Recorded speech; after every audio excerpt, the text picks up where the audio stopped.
आज बड़ी दुख के साथ कहना पड़ता है कि हमारे भोजपुरी इंडस्ट्रीज के जाने माने अभिनेत्री आकांक्षा दुबे जी ने बनारस के एक सारनाथ होटल में आज खुद अपने आप को फांसी लगा ली है। अपने आप को फांसी चढ़ा ली है, आत्महत्या कर ली है।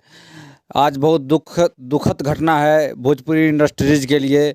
भोजपुरी इंडस्ट्रीज में बहुत हिट गाने दिए हुए हैं, जैसे कल्लू के साथ नाच रे पतर की, नागिन जैसे 2.0 जो कि 240-250 मिलियन पहुंच गया था।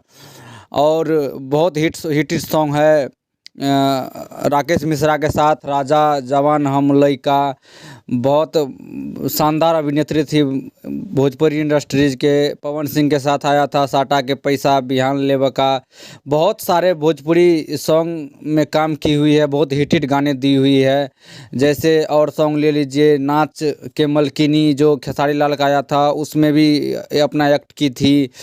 और झरेलिया डांस अभी जो फिलहाल में कल्लू के साथ आया हुआ है, आज रिलीज हुआ है पवन सिंह के साथ आरा में।